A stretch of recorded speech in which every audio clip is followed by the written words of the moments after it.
And good morning, everybody. I hope I can be heard well. So this is our last lecture meeting, which will be followed next week by the final exam from the fundamentals of telecommunication. So as promised, I would like to dedicate this one to an overview of the key topics I hope you could learn during this module. And at any stage, of course, if there are any questions, please feel free to interrupt me and ask them, because that's maybe one of the last chances to clarify things. Okay, so I move on to the slide sharing.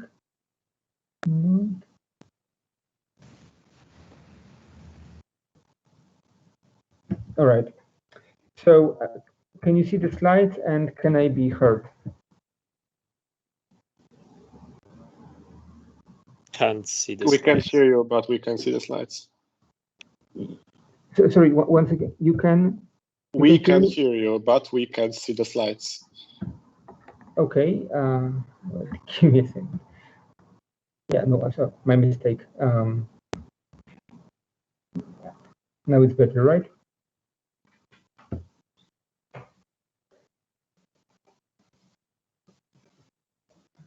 Can you see the slides right now?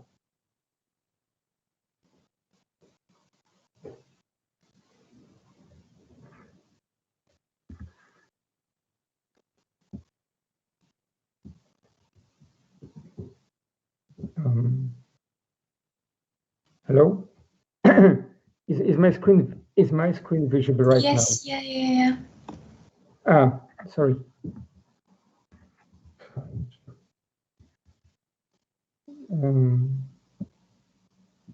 Sorry, I was muted for a moment. So I hope everything is clear right now.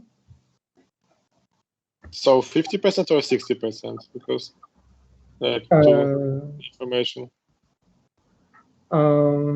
I believe so. This is the very first slide I made. So I think it was always the pass was above 60% from the written test. Oh, sorry. Yes, you're right. Well, okay, let's. Seems to be my mistake.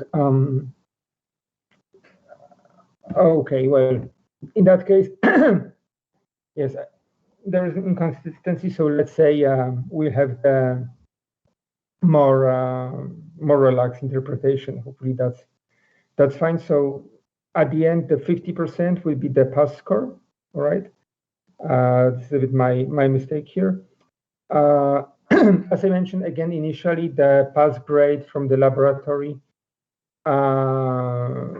need to be also satisfactory, right? So basically, you should pass the laboratory. This is both.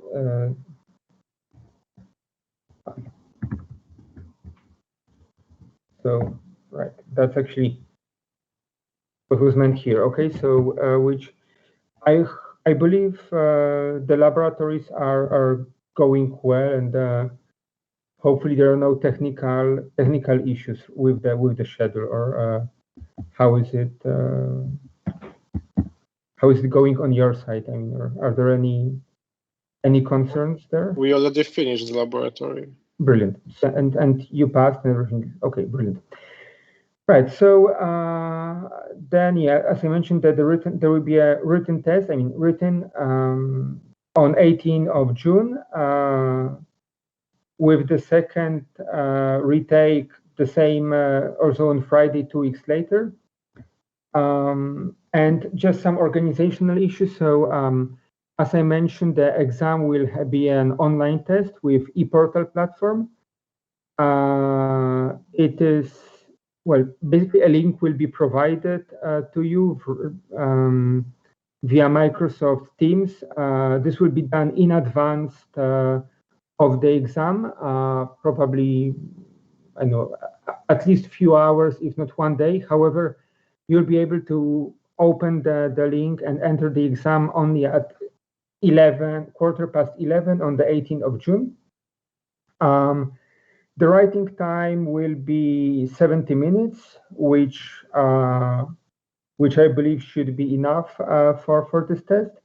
And in total, there will be 18 different questions. So 8 of them will be basically short open question, and basically you'll be provided, a text box, and you'll be requested to type in short answers. So it shouldn't be at most one sentences, but usually, some calculation results, so basically a really short test. And then there will be 10 questions which will be multiple choice questions. So you'll be given different options, and you'll be requested to tick all the correct boxes that apply, whereas more than one box can be correct. Okay, so sorry, I have a question. Yes. Would it be possible to go back to the previous question? Or? No, unfortunately, right now the policy is that going back is not possible. Okay, so you can take as much time, of course, as you want spend for each question. That's time per question is not limited. However, once you type in your answer, you won't be allowed to go back and correct it. Okay. Okay, so yes, so this means more or less how it will look. Few kind of advice on my side. So obviously communication using search engines, etc. from your side is not allowed. However, you similarly to what I try to do in the on-site examination, you'll be it is intended as an open book exam, so you are free to use any materials that you have as long as they are located, on site, so locally in any books, any text you might use, you might gather. Preferably hardware printed material. Because you might not be able to freely enter and search for content while using internet. So my advice would be actually to prepare before the exam there's no limitation obviously, but from my experience, 1 page should be enough with all equations and things that you think you might forget or you might be not sure when writing the exam. And that might be, useful for your comfort and for writing. The reason 1 or 2 pages is simply that to have all the things in one place.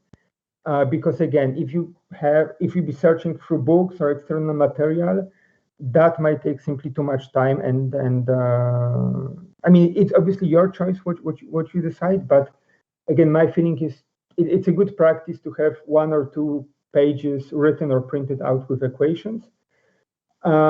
It might be also good to have paper and a pen, just in case you need to draw something or you need to make some short calculations. Again, writing and calculating things or drawing on paper is simply faster than doing that on, well, I would say even on your tablet, but that's, again, the choice here is yours. There will be few very basic calculations, so do not expect, complicated or overcomplicated equations. However, there will be few things to calculate. It would be basically, on the level of addition and multiplication. And the numbers, of course, will be selected that they shouldn't take you much time, right? So, for example, if you be asked to calculate logarithm base 2 out of something, that something would be either 0, 2, 4, something that doesn't really require calculation as long as you understand how logarithms work, right? So hopefully logarithm logarithm base 2 out of 2 shouldn't be a mystery how much that is, right? Again, what else? Yeah, so that's more or less what my advice would be. I know if you have any questions.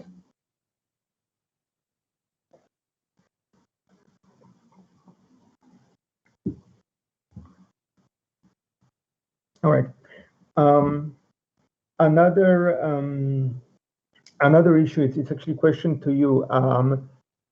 I was wondering about organizing an extra hour of consultation time on Microsoft Teams, which would be sometime on Tuesday.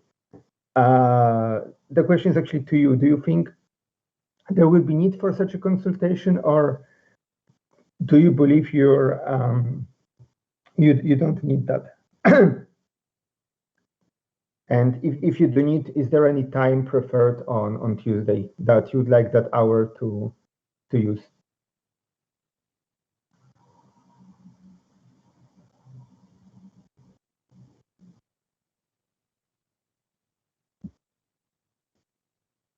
Okay, fair enough then. Okay, that's easier for me. Okay, great. So we move on now to to the short overview of all the 12 lectures that we had in the past. This is, well, okay, so as I mentioned, this is more intended as overview, and this is not an exhaustive content of the lecture. Okay, so okay, so it's more of a reminder. So obviously we started our lecture with the basic outline of the communication system, right? So hopefully it should be clear that most, or if not all, well, all actually standard classical telecommunication system would have an information source, and on the side of the transmitter there is a coder, which can be split into the channel code, source coder first, and then followed by channel coder. Then we have a modulation or sender. The communication is transmitted through channel, and then on the receiver side we get demodulation and decoding in the reverse order. So this is of course just one example of the system. And this is we're breaking into blocks on the transmitter side. So obviously there's a source coder, channel coder, modulation, and the signal is transmitted through the channel where the noise is, or a noise is typically added in the model. And of course the reverse process would be on the receiver side, right? So decoder and demodulator respectively. And of course, you should know the difference between source and channel coding. We talk a little bit also about block codes, right? So this is something, well, obviously the idea is that you have certain number of inputs that are split, and that forms a block, right? And then you add additional bits depending on what's needed within given block code, which serve as a redundancy, right? And that we talked about quite a while ago. What is important here to remember, of course, is that the additional bits, they do not add information, okay? So they are mainly for the embedded to detect and possibly correct different errors, right? However, obviously the additional bits do not add redundancy. Sorry, do not add new information, which of course is the definition of how redundancy works, which basically means the number of code words possible at the output will be dictated by the number of bits at the input, right? Simply because some combination of the output bits are not possible, because that's the idea here, right? If they occur, we know that there was a certain error or certain mistake. Okay, then we move on to modulation. So we have an analog modulation and digital modulation. conceptual difference, of course, is that one allows, continuous modulation of analog signal. The other one operates on a digital signal, predominantly modulating ones and zeros in different ways. In both cases, there are three dominant ways, of course, of modulating the signal. So modulation is, of course, a way of altering some physical property in order to encode the information we want to transmit. And if we think about, single tone, single frequency signal, there are pretty much, three things we can modify. There's the amplitude, there is the frequency, and there is the phase. And by playing between those three, that's all combination, at least when you're using so-called single tone or single frequency modulation. Okay. Then, of course, we talked about IQ diagram. So IQ diagram is basically a complex number representing different digital modulations. Of course, the modulations that use amplitude and phase, whereas the amplitude and phase of modulation is treated in the same way as amplitude and phase of the complex number on real and imaginary part. And this diagram assumes that we do not change frequency, right? So that's one of the things, that frequency modulation cannot be, I mean, in a way, it can be displayed, but it would simply remove with, moving point rotating around the center of the graph. So that's not really useful, right? So in all cases for IQ diagram, we are assuming we are dealing with a fixed frequency signal. Okay. And then we talk about quadrature amplitude modulation. By now, hopefully, it should be clear that those components here are mixers, which simply multiply two different signals and then combine them together. And this is actually the most common way of realizing the QAM modulations, right? So if we're dealing with both in the digital way, with amplitude and phase modulations, the easiest way actually is to split that into sine and cosine signal, which corresponds to real and imaginary parts of the complex number, and then modulate it this way. It's mainly because of the simplicity of the hardware that we can use. And of course, there's also this argument that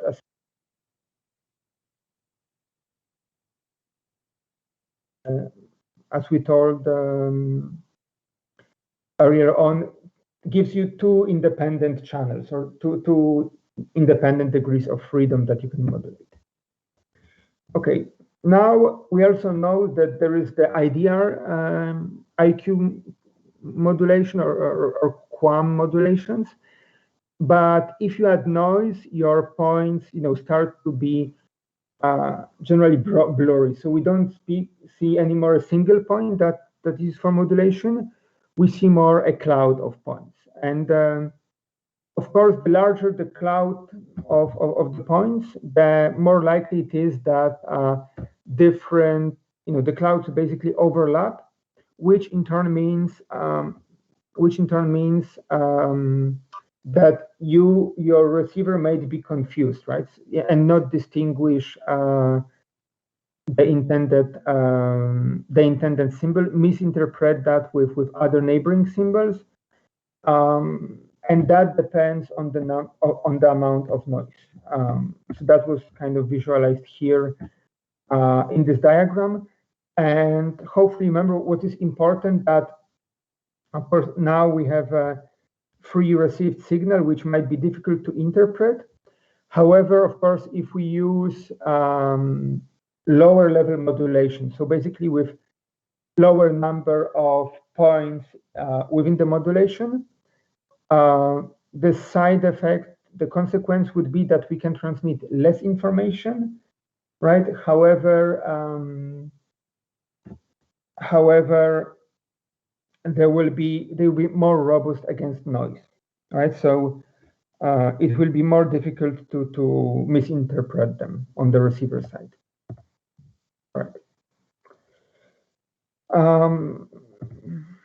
All right. Then we talk about the important concept of multiple access techniques. So here the important part is to remember firstly why we need multiple access techniques. So it is basically to allow multiple users, multiple devices access into the same media. So or into the same media, into the same resources. So we're speaking usually with time domain multiple access and frequency domain multiple access. Whereas the frequency division multiple access, you split you give each user a different frequency channel. In time division multiple access, you give the users different time slot within the same frequency channel. And lastly, we have the code division multiple access. So that's a visualization of FDM and PDMA. And then in the case of code division multiple access, this is, in this case, of course, all users transmit and receive at the same frequency and same time. And then the distinction is made by using orthogonal codes. Okay, so each communication for user will be embedded with such a code. And then simply by correlating with desired code, the user or the receiver can extract which part of the waveform is actually intended for its use.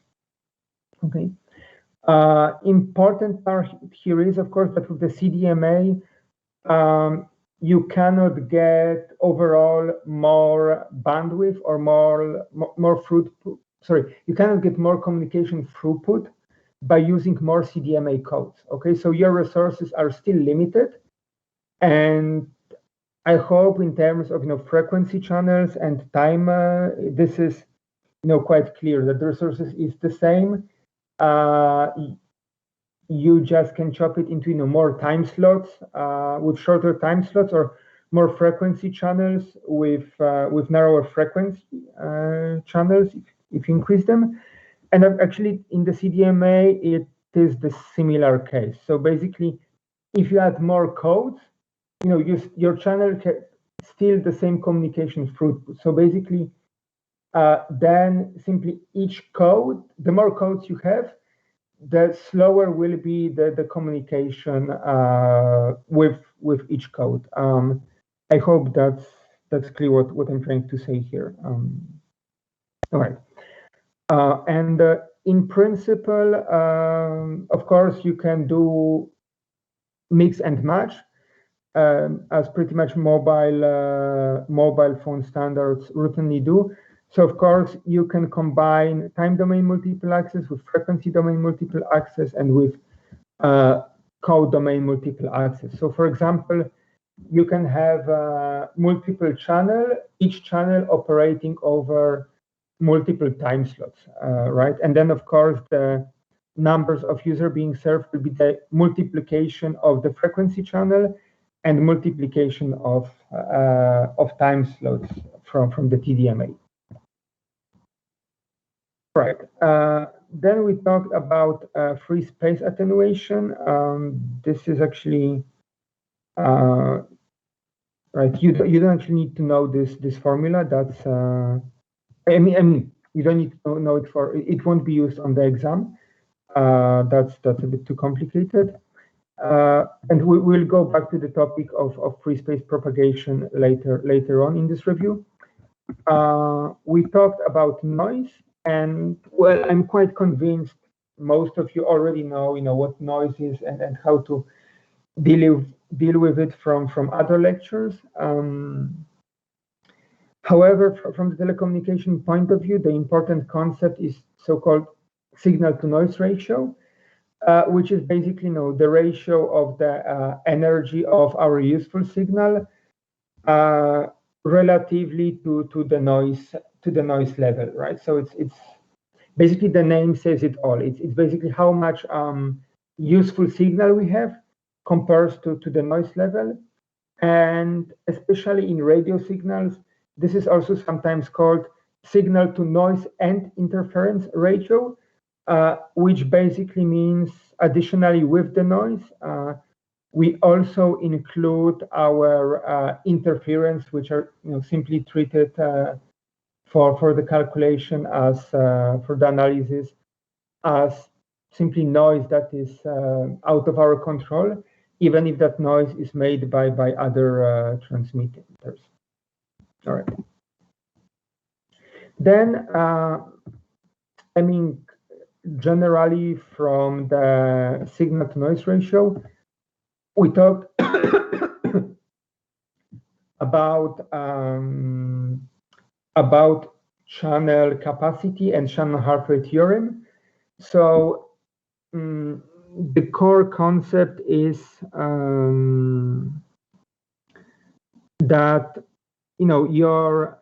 it basically dictates the amount of information expressed in bits per second, how much you can send through a given channel. Okay, and this is the very theoretical limit. So it assumes optimum coding. So it's more a theoretical bound. How good you can do without having to deal with errors. So basically, the rule is, if you try to transmit faster, so more bits per second than your channel allows, you will definitely have errors in your communication. And by errors, we mean simply you're losing information, right?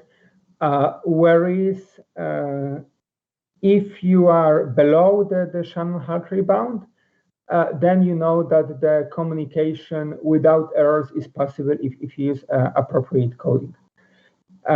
So yeah, this and this is like quite a significant thing. So firstly, of course, I hope you get understanding of the implication and where this comes from, and also like this just if you don't feel confident, actually this equation might be, it's probably the most advanced equation that will that may pop in. So it might be worth to write it down.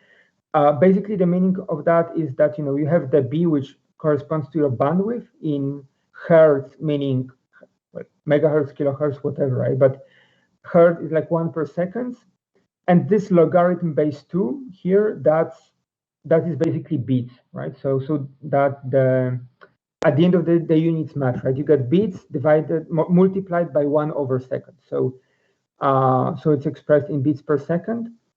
And logarithm 2 uses 1 plus signal to noise ratio in a linear scale, just to avoid confusion here. So basically, what it tells us is the amount of or the speed at which you can communicate over a certain channel is obviously proportional to the bandwidth. So the more bandwidth you have, the faster you can transmit. That's quite a linear and easy dependence, and hopefully this should be intuitively interpreted that since every frequency is in a way orthogonal, you can transmit parallel multiple bit streams at different frequencies, for example. This is a bit naive interpretation, but just to get you feeling where this number comes from. In terms of the signal to noise ratio, how this works is, of course, the more signal to noise ratio you have, the more different levels of communication you can transmit. So, for example, if you have very small noise and your signal, the maximum signal is very strong, right? You get enough margin to split that area into multiple, let's say, amplitude modulations, right? And we know that the more, so basically the more SNR, the larger alphabet you can use, the larger your set of symbols can be. And we should know by now that the larger set of symbols mean transmitting more bits in one symbol, so more bits, more information at a time. This should be evident if you compare QPSK scheme with 16 QAM, with 32 QAM, and with 256 QAM, right? So there's this intrinsic interdependency between signal to noise ratio and how much information you can transmit. Of course, if you use optimum modulation, right? So again, this is this more theoretical upper bound of what can be achieved rather than a strict blueprint. All right, so any questions so far?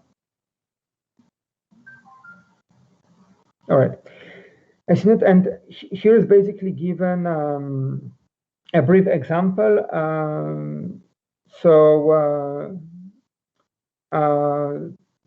It might be actually a good practice whenever you see such an example or such a calculation, it might be a good idea to try to do it while preparing to the exam. Well, firstly, to get some understanding on how it works and just get some practice. Obviously, if such, as I mentioned earlier on, actually if such an equation shows up on the exam, the numbers would be different. So 1,000 is actually quite complicated to calculate.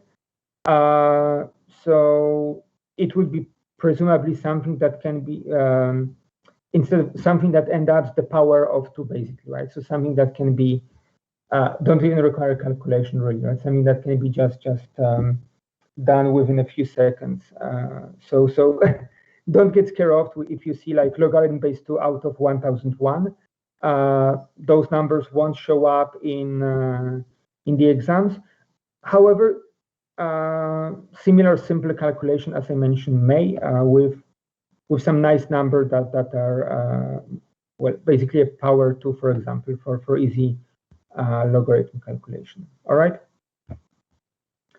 Okay, and again, this is the visualization of the Shannon-Hartree theorem. So on the horizontal axis, we can get the signal-to-noise ratio, and the 4 different curves are made for 4 different bandwidths, which basically means, again, the more bandwidth,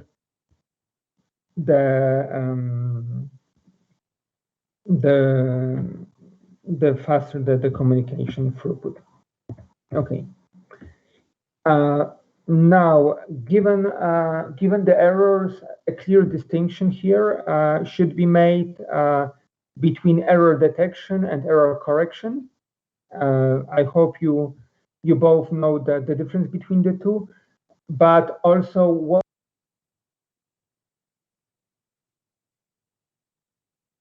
basically while error detection is much more simpler stuff, it requires less redundancy typically than the error correction.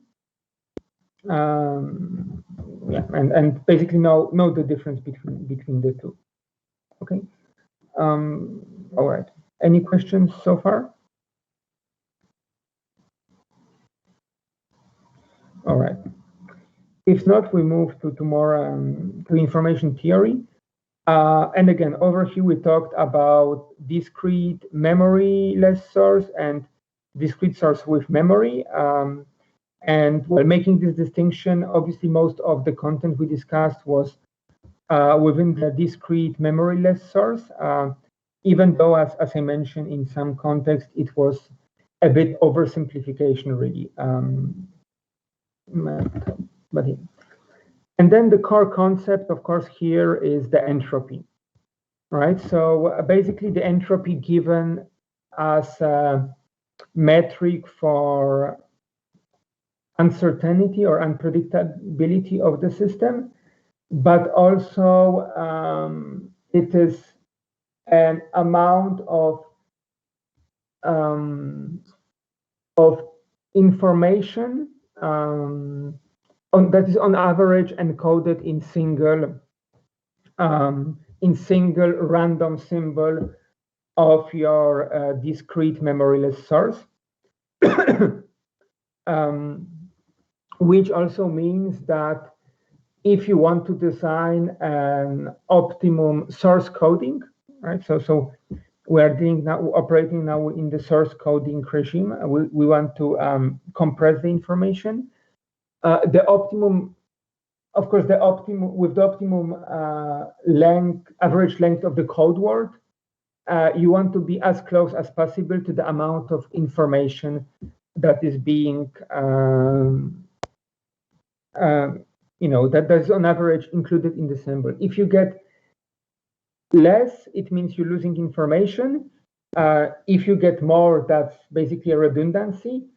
But typically for source coding, you want to be as close as possible to the limit given by entropy.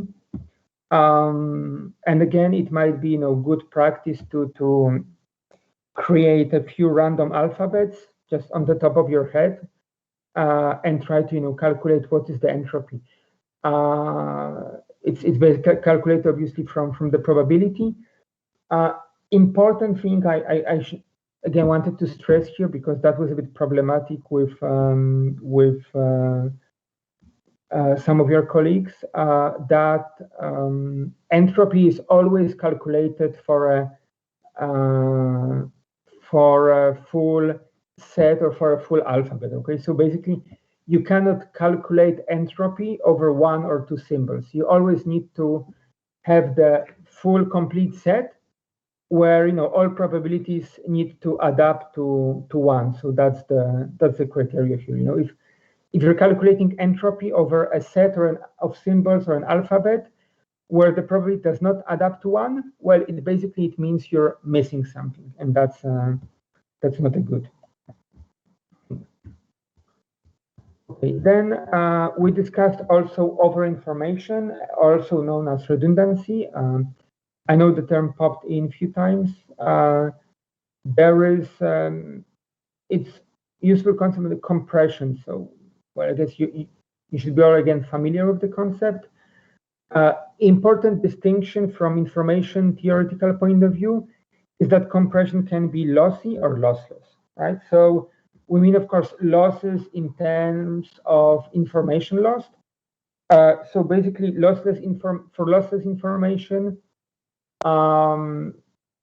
the entropy, puts the limit on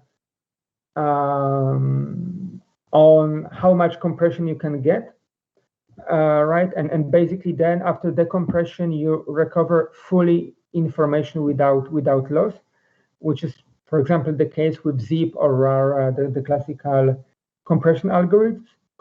Whereas there is a lossy compression in which portion of this information is lost and cannot be really recovered ever after. All right, so you have to live with that.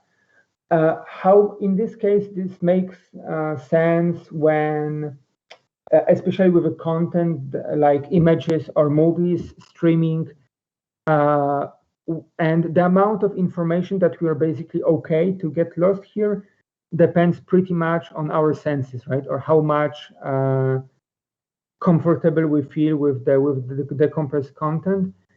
And this is, of course, a subjective matter, because I know most of the people are, for example, happy with some audio compression, right? However, there's a group of people with like a superb hearing for which the information loss is noticeable and sometimes even unpleasant. So again, this is this is more the matter of perception. In any case, some information is lost in the compression process here. Then again, very important concept is the Shannon-Nyquist sampling theorem, and this is routinely used with digitalization of a signal. So we start with some analogous signal, and well, in most cases, in most application, we prefer to operate again with digital signals due to numerous reasons. However, the question is, how to digital signal again in order that we capture all the properties of our signal, and that again, when we apply, digital to analog converter, right, that this analog signal will have pretty much the same quality as the one before digitalizing. And in general, of course, the question is that we should sample at double the frequency component of the maximum frequency, which is embedded in original signals, or the same thing said with respect to time domain. We need at least 2 samples per period of the shortest, at the again of our signal, basically. Okay. And then this is pretty much the same what was said with in the previous slide. Just look not from the time domain and 2 samples per second, but from a frequency domain and the problem of aliasing, right? And it's exactly the same problem as before. So what's happening is that if we have our frequency spectrum of our continuous signal, after sampling, mathematically sampling would generate multiple copies of the same signal. They're just repeating here in the frequency axis from minus to plus infinity, right? So we'll see multiple copies, and then again, in order to prevent the copies of the signal from overlapping, we need to make sure that the center frequency is at least double the maximum frequency, right? Which would allow us here to have the first the spectrum of the signal is 0, and then we have the spectrum of the copy that starts, and there's basically no overlap if the sampling frequency is at least double what's the maximum frequency. And this actually on the bottom here is quite better illustrated. So we have our original signal here, and of course the copies are mirrored with every with respect to double the sampling frequency. So if we use the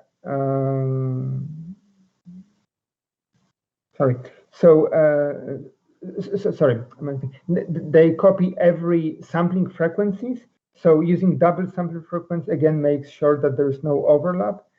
And if you see here this peak, that means we have half of the Nyquist frequency, and there's a clear overlap over here. All right. Okay. And then we talk also about what's called the pulse code modulation.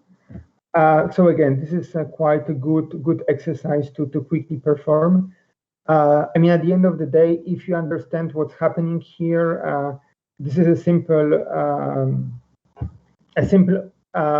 multiplication of 2 numbers. Again, one expressed in hertz, the other expressed in bits, resulting in bits per second, right? So how to approach this problem? Well, you have the upper bound of your signal, which in that case is 4,000 hertz or 4 kilohertz, right? Now, then you need to sample that signal. And well, how do you sample? Obviously, that's what I said earlier, double the original frequency. So that's 8 kilohertz, which means basically you get generating 8,000 samples per second. Okay. Now, then, since you know how many samples per second are generated, next step is to know how many beats per sample you need. And in that case, we've chosen in the quantization process to have 256 discrete amplitude levels. And we know that, in order to write that 256 in a digital way, we need 8 bits, right? So that basically means each of those samples will generate 8 bits of digital communication, right? And then in order to calculate the speed of the digital communication, all you have to do really is, calculate how many samples per second you generate, which is 8,000, and multiply each sample by the amount of bits that it contains, which is 8, which results in simply 8,000 multiplied by 8, which gives you the 64 kilobits per second. Okay, and that's the amount of throughput that you need for streaming of this signal. Of course, in a raw format. Right? This assumes no compression. Now, the other thing what you would do, since we know how much communication throughput is being generated, the next thing would be actually to go to the Shannon-Hartrott theorem that we discussed earlier and see, what is the bandwidth and signal-to-noise requirement, which would, support such a traffic. Okay, so it might be that you need, depending, of course, on the channel, you would calculate the Shannon-Hartrott theorem, the capacity of the communication channel, and you would compare it with the number of the throughput generated or what you intend to transmit, and make sure that basically whatever the channel capacity is the same or preferably if at least higher than what you are able to generate, which means you are okay to transmit that without errors. All right.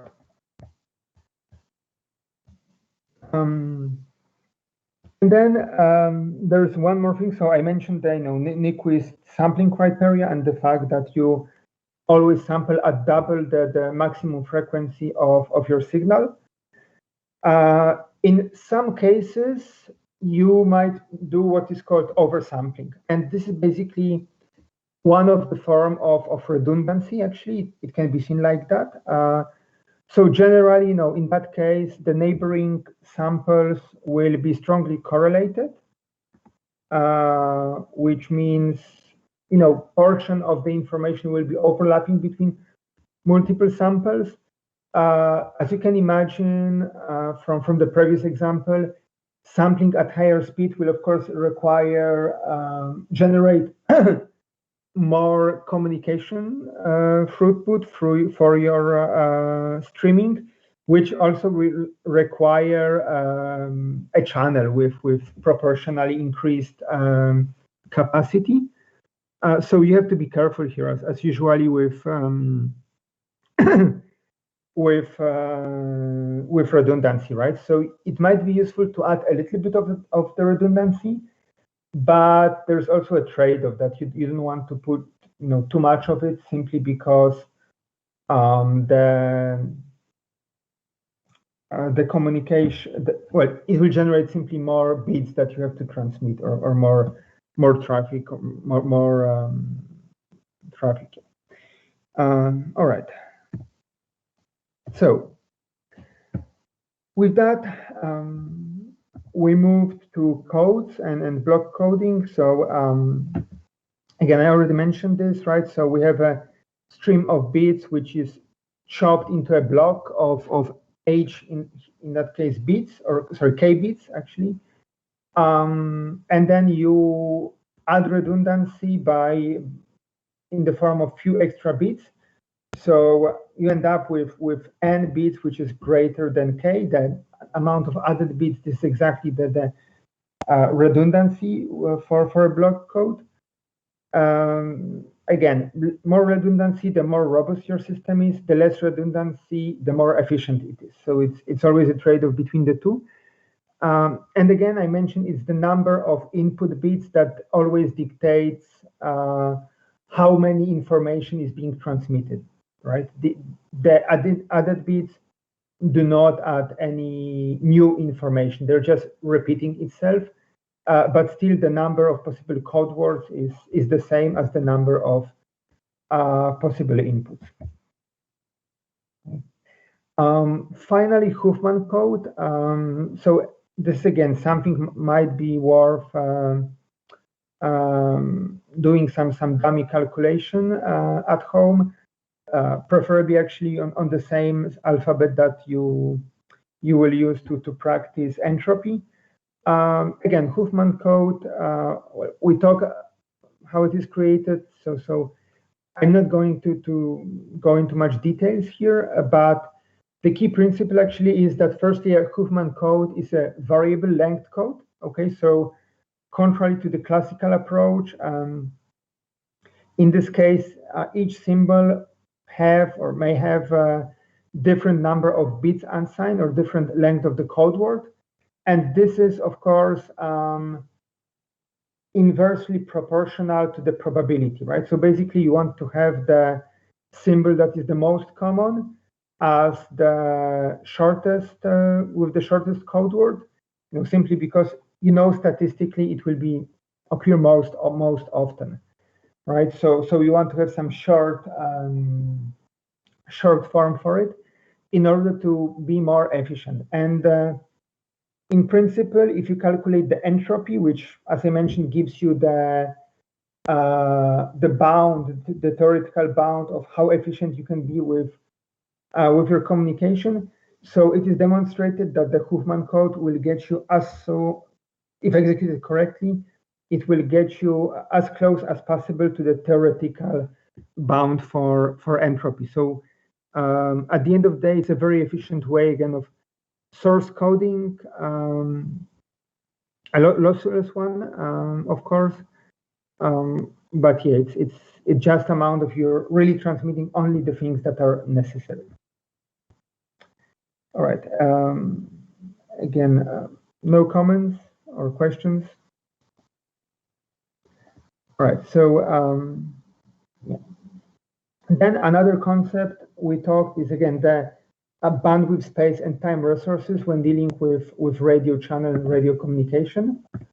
So basically, it's basically the same or strongly related to the concept of time division multiple access, right? So of course, each of those resources, even actually physical space, you can split into different sectors to support more users.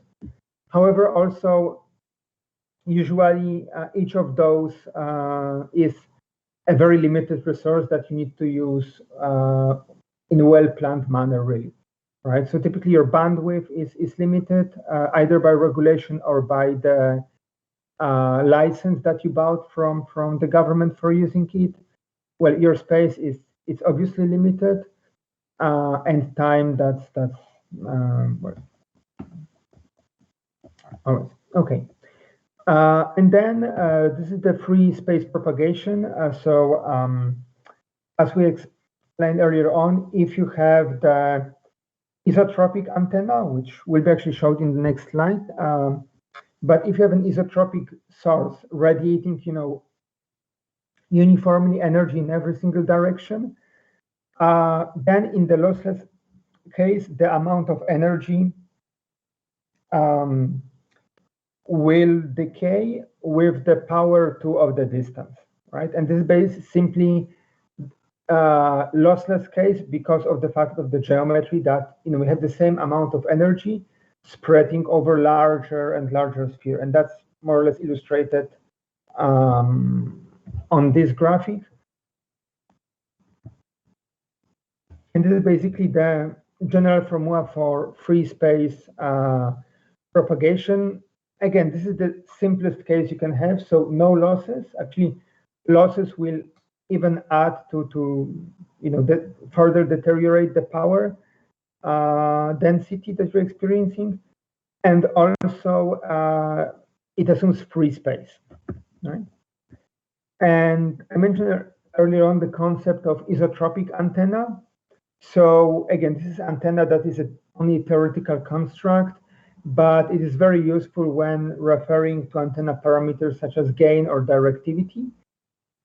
simply because it, of course, if you're analyzing the antenna, again, the power will decay or deteriorate depending on the distance, right? So depending where you measure your antenna, you might get different results. However, when assessing which antenna to choose, you actually want to see only how good it performs. So a kind of natural way of thinking here is, okay, if we take this antenna, how better it will perform compared to this, isotropic antenna, which will be fed or excited with the same amount of power, right? And this is exactly how gain or directivity is defined with the only measure that actually directivity assumes no losses again. So usually from the system point of view, we prefer to use the antenna's gain as a parameter, and that's actually what we use in the link budget, right? Simply because gain encompasses all of the properties, including losses that may occur in the antenna. So that's one thing. And also related concept is the radiation pattern, which basically tells us about spatial distribution of radiated power, radiated energy in a far field sphere surrounding the antenna. And typically, again, since most of the antennas are passive, the term gain is kind of confusing here. So basically, there is no energy added. So basically, it's more a focusing factor, as you can see here, right? So here is the example of an isotropic antenna. And here we see antenna with increased gain, but at the cost of much narrower beam width, right? So the beam is significantly reduced simply because to amplify amount of energy for one direction, we need to take it from somewhere else, so from all the other direction, right? But the total sum here cannot exceed more than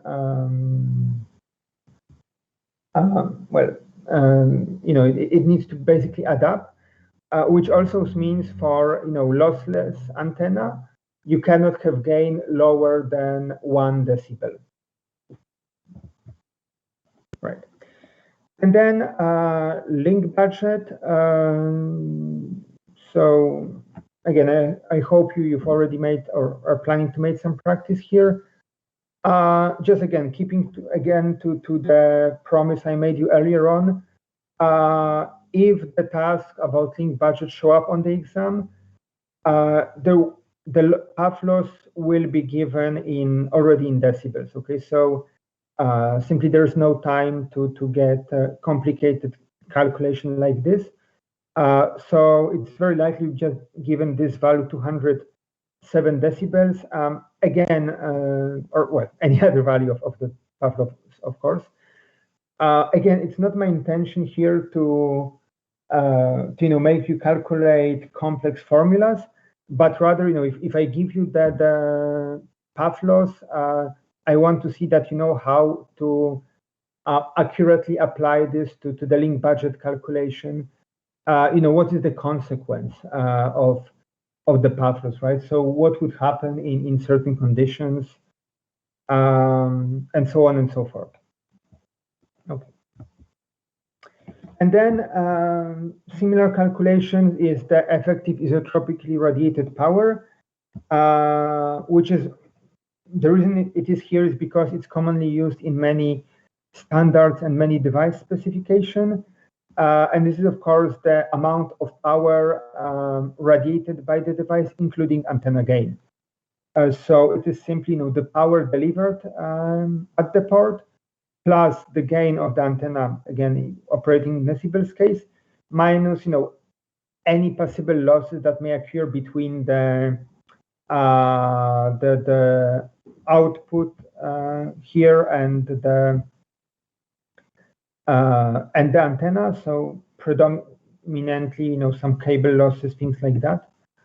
And actually, the EIRP is also somehow included if you pay attention into the link budget calculation in the, of course, form of PT multiplied by GT. And then in this particular case, of course, we don't consider cable losses, but if they were, they would be also included here with a minus sign. Then different media types and electromagnetic propagation. So you know, we have a dielectric, conductors, paramagnetic, diamagnetic, etc. The important thing here is to know which parameter is related, right? So we have a permittivity related to the how a material reacts on the electric field.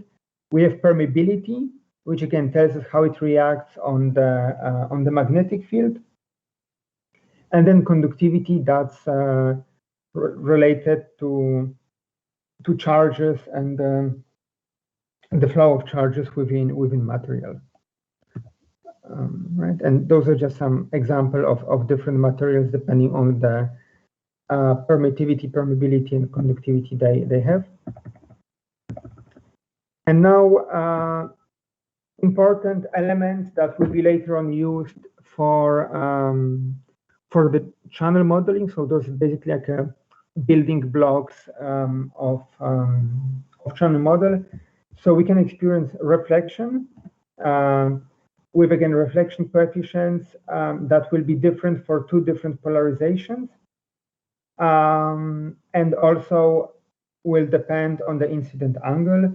The phenomenon of refraction, so the fact that, you know, the signal which enters the second medium will do it at different angle than the incident angle, and that this angle is dictated by the ratio of the two materials. And basically, so this is explained here. So what happens at the boundary of two different media, right? And also the polarimetric aspects, that depending whether how your electromagnetic wave is polarized, the reflection coefficient might differ. As seen here, it will be different for horizontal and different for vertical polarization. All right. Then the phenomenon of diffraction, which is, again, can be, if you use ray optics. So ray optics, I mean, if you use, you know, try to draw arrays of your electromagnetic signal, this can be seen as a bending of the ray, which might not be intuitive with when you use rays. And the reason for that is that, you know, it's simply using the property of the electromagnetic wave of the fact that the electromagnetic wave is a wave, right? Which basically means, you know, if you have let's say mountain here, behind the mountain, you know, your wave will still propagate around that mountain, kind of. And this is also important thing, as it allows communication with well, basically when there's no well, basically when the transmit, enter, and receiver are obstructed by certain obstacle, basically, like on this image here. I mean, of course, yeah, the indirect communication can be also executed using reflections, but diffraction is one another way of how this can be done.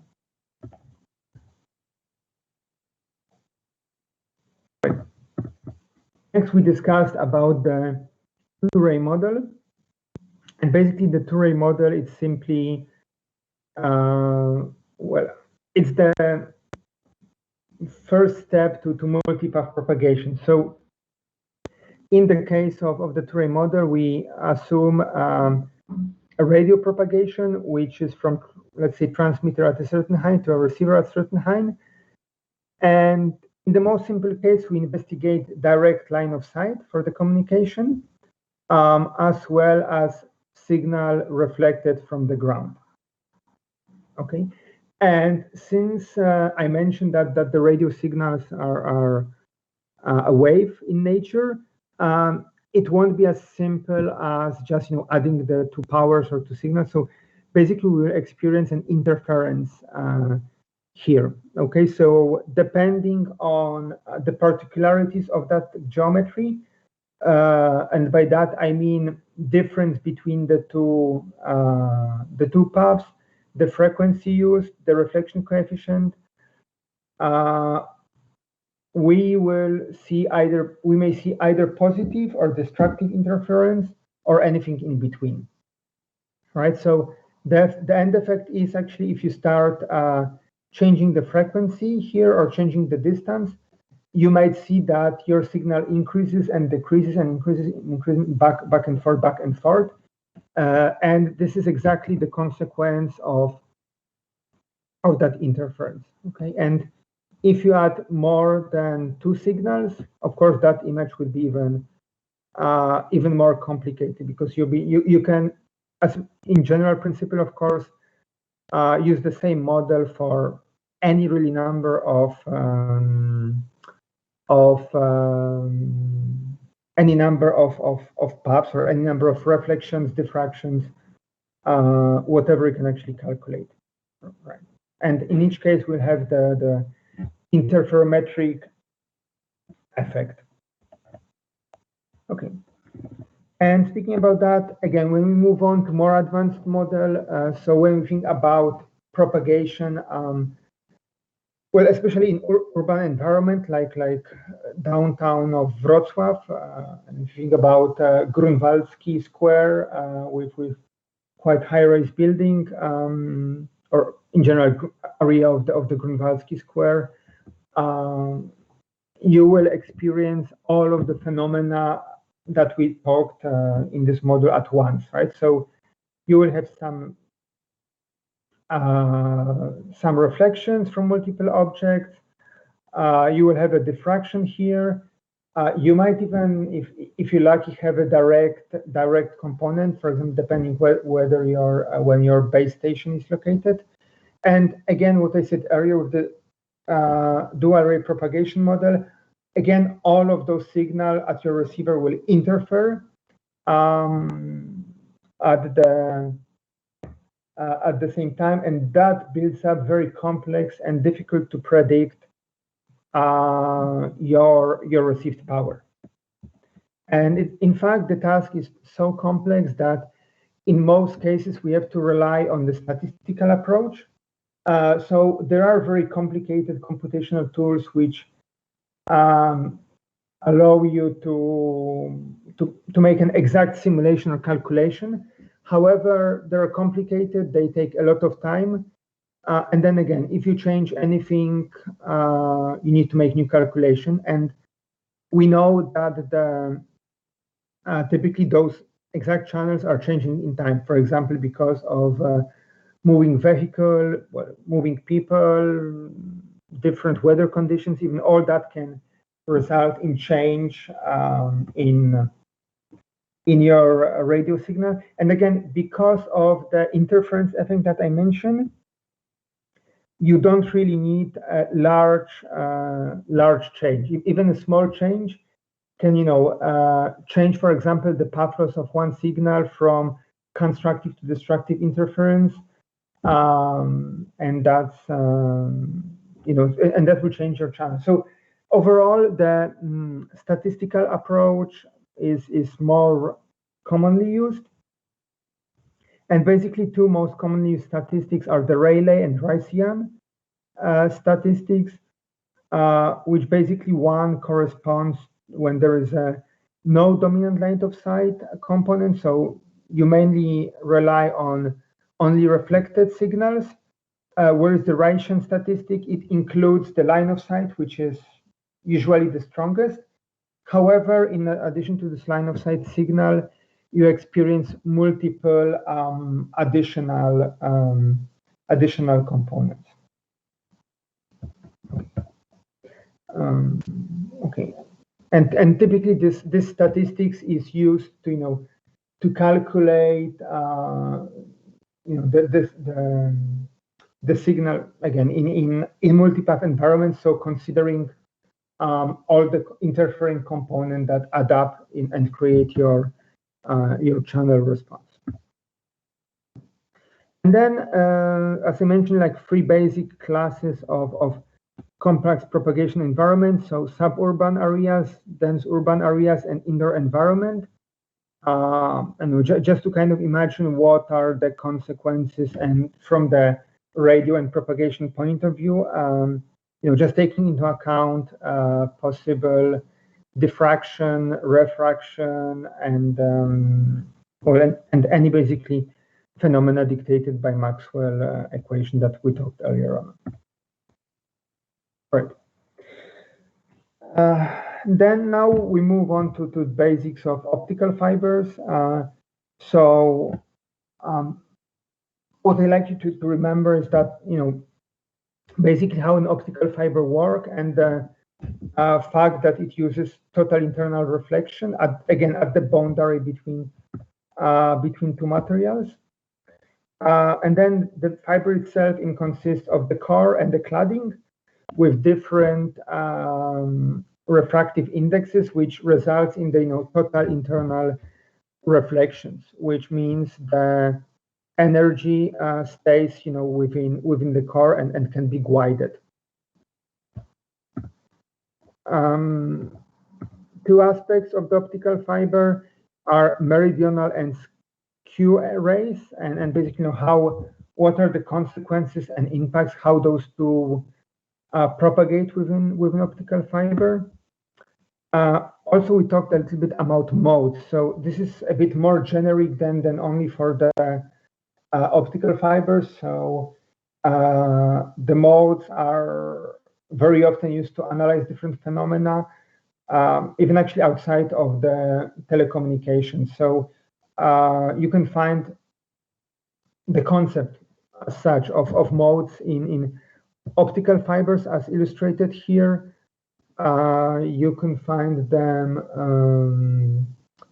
in waveguides, which is basically a transmission line which guides a radio signal or electromagnetic wave.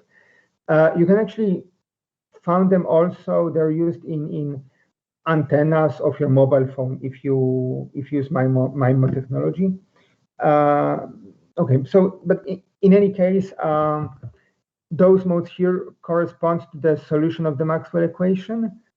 And basically, this is the intensity of the electric field within the optical cable. And what you should know is that, of course, those modes, well, you can have infinite number of modes in general. However, for successful propagation of the higher modes, you simply need more space compared to the wavelength, right? So typically, if you start at lower at small wave optical fibers, sorry, the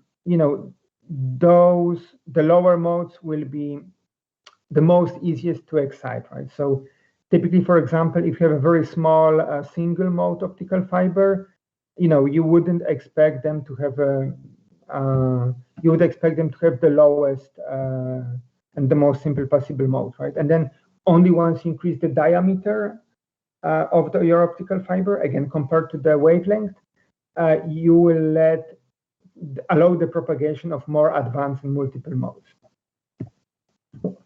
All right, which also gives us the distinction between the single mode and multi-mode optical fiber.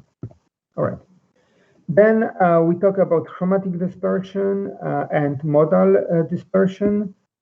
So basically, the chromatic dispersion comes from the fact that different frequencies may propagate through optical fiber at different speeds, resulting in the spreading of the pulse, right? So basically, part of that pulse will arrive quicker than the other part, which will simply stretch that pulse in time, and that's something that needs to be taken account with. And so that was with respect to the different frequencies. However, even for a single frequency, we may have multiple modes that comprise those that propagates at this frequency, which also means within the same frequency signal, there might be some delays depending whether majority of the power is allocated between different modes, and that is called modal dispersion. Okay, so kind of an easy way of intuitive way of thinking about that is by comparing, the path of the meridian rays with an optical fiber and of the skew rays in the optical fiber, and obviously the skew wave will, bouncing all around they're not bouncing basically along the shortest way, which is the meridian, which means, they will experience longer path to reach the receiver. Okay. And then again, the distinction between the difference between core network and access network. So basically, the core network, it provides the core communication over large hubs or large data centers. So the network is relatively scarce, but each of those links can transmit or communicate very large amounts of information. Whereas the access network, this is actually the network that distributes the telecommunication system to the end user. So typically it will have like a multiple branches, whereas each branch having more, having less communication throughput than in the case of access network. So it will be definitely more dense than the core network, but each individual link will have less throughput. Okay, so that's distinction between access network and core network. Okay. We talk also a little bit about wires, and this is what's called the telegrapher's equation. I think it was probably covered by some other module, and it basically allows you to model any transmission line or a cable as a set of RLC circuits. So in terms of resistance, inductance, capacitance, and conductance. So what is expected with those this model? So basically, this is a very small, infinitesimally small section of a cable that is expressed with this circuit. And then, actually, resulting in a way from the previous, we can have or okay, maybe not directly actually resulting from the previous, but also the idea of the wave impedance, which is basically the extension of the well-known concept of the impedance you were analyzing on the basic circuit theory. So the low frequency interpretation tells about impedance as a ratio of the voltage and current. However, in more generic case, actually directly from Maxwell's equation, it can be more explained as a ratio of electric field to the magnetic field, and this is more when you are dealing with electromagnetic signals which do not use explicit charges such as electrons to carry the signal, but if you're directly using variation of the electric and magnetic fields. And of course, this can be calculated using these properties. So basically, in the conductor at low frequency, it should converge to the same value as the classical definition. Yeah, but also what that implies that for example, a vacuum also would have a certain impedance dictated, of course, by the permittivity and permeability of the vacuum. Okay, so you don't really need to have wires to have, for even any medium pretty much can be expressed as having a certain impedance. Okay. And then moving on from the concept of characteristic impedance, reflection coefficient. So again, this is something might be worth calculating in preparation to the exam.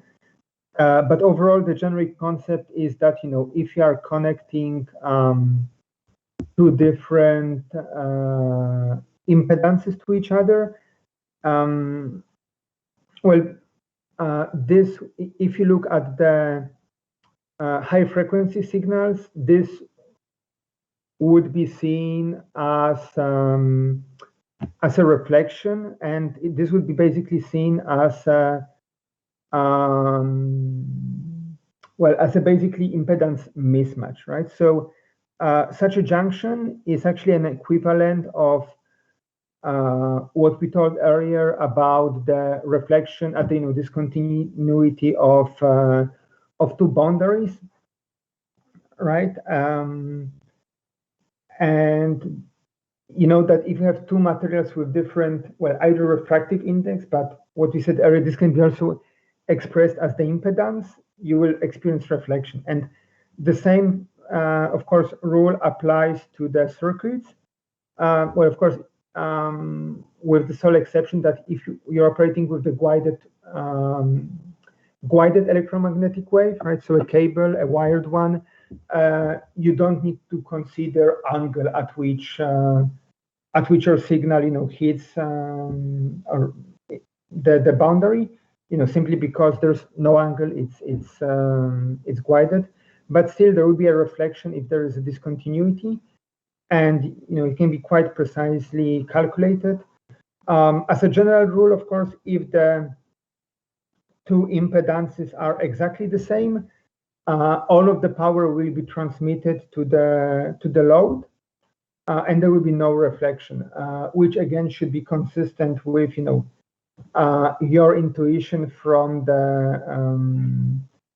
the low frequency circuit theory, right? Which tells you that in order to have maximum power transfer to a device, you should have the same impedances at both ends. Okay. And then just one of the many applications of the reflection coefficients is the time domain reflectometry. So basically, the fact that you can analyze your cable or optical fibers by transmitting a short pulse and measuring reflection and at which time it occurs. And with that, you can characterize your cable, optical fiber, pretty much any transmission line that exists. Okay. Then I think I should maybe speed up a little bit, unfortunately. So we also analyzed basic modulation and how it works with frequency domain, and the concept of negative frequencies again was introduced. The term bandwidth. So the fact that whenever you're measuring bandwidth, even though we thought that this negative frequencies do occur, if you give bandwidth, you typically just refer to the real semi-axis of the frequency. And then we spoke about mixing and up conversion. So basically, that the amplitude modulation can be seen as a multiplication of low frequency message signal with the sign expressing your carrier frequency FC. And that multiplication is called mixing, and more or less, this is what you will achieve, right? So basically, from the trigonomical point of view, you will always have the two components, carrier frequency plus signal frequency and carrier frequency minus signal frequency. We briefly mentioned the sideband modulation because obviously the two components repeat the same information. So again, thinking about redundancy, you can just chop one of those to pick off, resulting in single sideband modulation. And again, to demodulate, you repeat the same process here.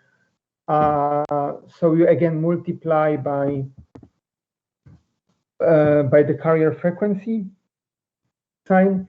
You can end up with two components. So one being double carrier frequency plus your signal, then the other one plus carrier frequency minus carrier frequency plus the signal.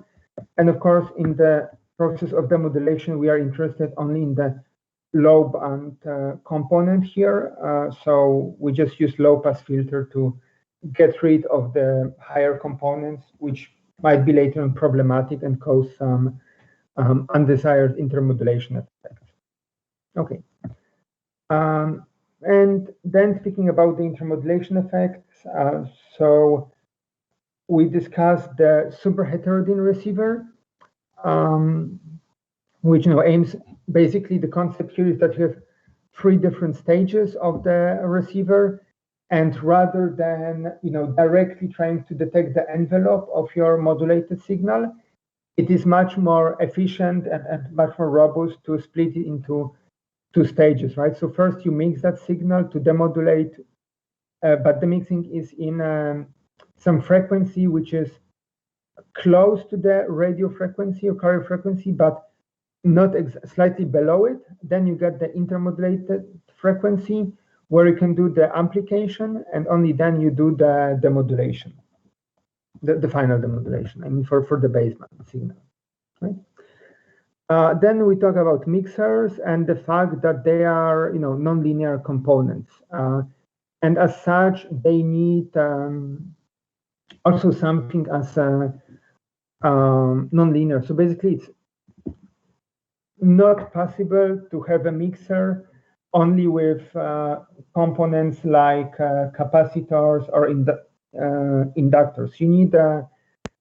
You need something that is simply non-linear and generates a new frequency, new frequencies. So it can be diode, it can be switch, it can be a transistor, which is the transistor apparently the most common use case, right? However, you need some non-linear components. So you cannot analyze mixers and by consequence modulation by applying only standard LTE, so linear time invariant circuitry. You need some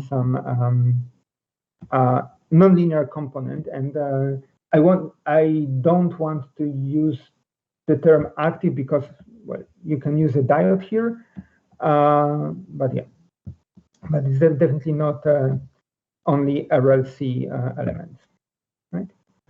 Then we spoke about amplifiers and the nonlinear range. So basically, a 1 decibel compression point is quite important here.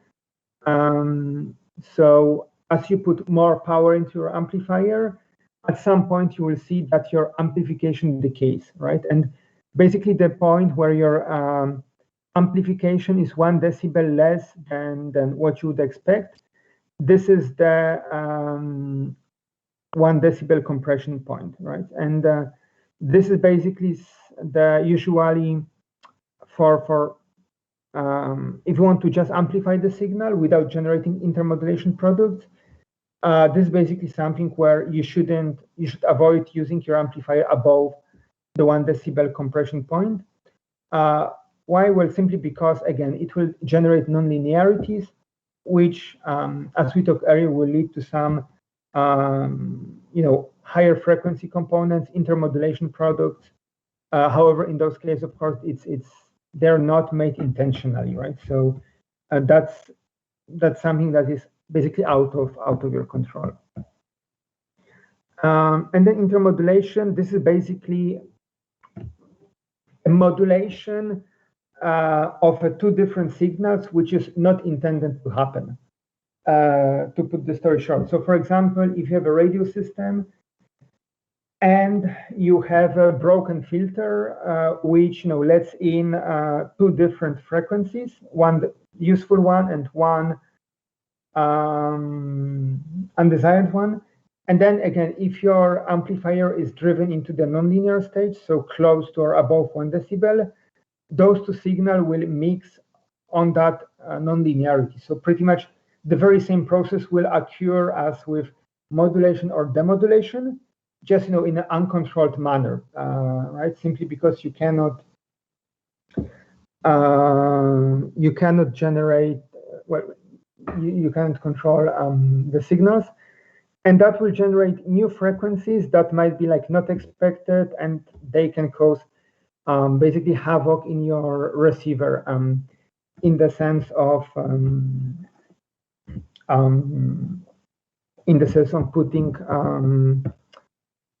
interference and compatibility. And in general case, there are different numbers of intermodulation products. So we have a second order, third order, fourth order, and so on, which basically can be calculated using this formula so for the third order, the sum of n and k is 3. And of course, it's not a coincidence why I mentioned the third intermodulation product. This is simply because those third intermodulation product will be closest to your useful signal. So they are the most difficult to filter out.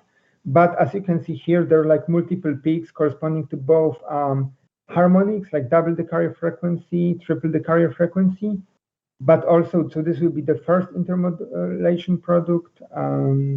The second intermodulation product, the first intermodulation product will be fourth, fifth, and so on. Typically, of course, the higher intermodulation product, the power level will decay, right? So that's why the third one is considered to be the most dangerous. And you should also know more or less, understand the process and know at which frequency different intermodulation products should be expected, right? So for example, if you got mixing of in the intermodulation, so if you got mixing of two signal like 20 gigahertz and 22 gigahertz, at what frequencies you should look for different order intermodulations, right? And then another figure of merit, in addition to the 1 dB compression point, is the IP3 intercept point. So that again dictates the number of third level intermodulation that you might experience when with respect to given amplifier. And right. Then we talk. Okay, I think I will stretch a little bit my time here, but that's one of the last topics. We talk about mobile networks, and again comes here the distinction between core network and access network, the idea of frequency reuse, and basically different clusters. So basically, to understand how different, what's the purpose of using different clusters, how they are basically planned, and what is the consequence of having larger or lower cluster size. Then the concept of handover. So just to briefly understand how the handover works and what actually happens when you move when the user moves from one cell to the other. Then of course the cells can have different sizes. And here again, going back to the multiple access techniques on the example of mobile communication. So as you can see, GSM, so quite an old standard, it combines frequency and time division multiple access, whereas for UMTS, also the code division multiple access is added. And this is all done to increase the flexibility of the system, right? So basically, with that, you can assign resources also based on the needs of the user and how much throughput they require. Important aspect introduced with UMTS is that there are different cell sizes, which each cell having certain consequences on the transmission speeds. Okay, and then just going briefly to the wireless system. So again, distinction between different wireless system. We touched basically briefly the body area networks, so communication, implantable devices, and in the case of in-body or on-body would be your communication with your smartwatch, for example. And related to that is the concept of specific absorption rate. That's from the health and safety point of view. And then also at last we talk about the RFID and what is an RFID tag, how the system operates, the orientation of the tag, which is dictates how well it interferes with the magnetic field, electromagnetic field generated by reader, and also that basically it applies the concept of reflection by deliberately changing the impedance to get an information across. So a simple form of basically amplitude shift keying that operates in the near field, just by modulating the reflection coefficient in the tag. Okay, so we covered quite quickly most of the topic. Again, it was kind of attempt of having all the 12 lectures combined into 2 hours, but I hope that was somehow informative. So again, do you have any questions? Or I have a question. Will you upload these review slides on Teams? No, the review slides will not be uploaded. However, I think I'm still missing the last 2 lectures, if I'm correct. And of course, those would be uploaded to the Teams later today. So, Okay. So by the evening, you will have a complete view of all the slides that are meritorically. And I mean, as you saw, basically the review slides, it's more like a highlight. So they're exactly the same slides we discussed over the course of this module. Okay. Any more questions? Okay, so with that, I would like actually to thank you very much for your attendance, and well, although in slightly different form, unfortunately, than we are used to. Hopefully, it's the last semester that I had to teach this module remotely. Well, in any case, it was a pleasure of teaching you, and we had quite a nice and interesting discussions over here. And I also hope you enjoyed this module and learned quite a lot, again, even despite the virtual and online form. With that, I would like to wish you the best of success in your final exams, and hope you'd score well. And as usual, have a nice weekend. And again, just as a reminder, based on your feedback, I understand that there's no need for the additional consultation time next week on Tuesday. But of course, if you have any questions, feel free to write me email with any doubts or problem you're experiencing. Preferably not on Thursday evening just before the exam. But yeah, I mean, you're more than welcome to email me, and I will try to answer your question as complete as I can. So once again, thank you very much, and best of luck on the exam. Thank you. Thank you very much. Goodbye. Bye. Thank you. Bye. Bye.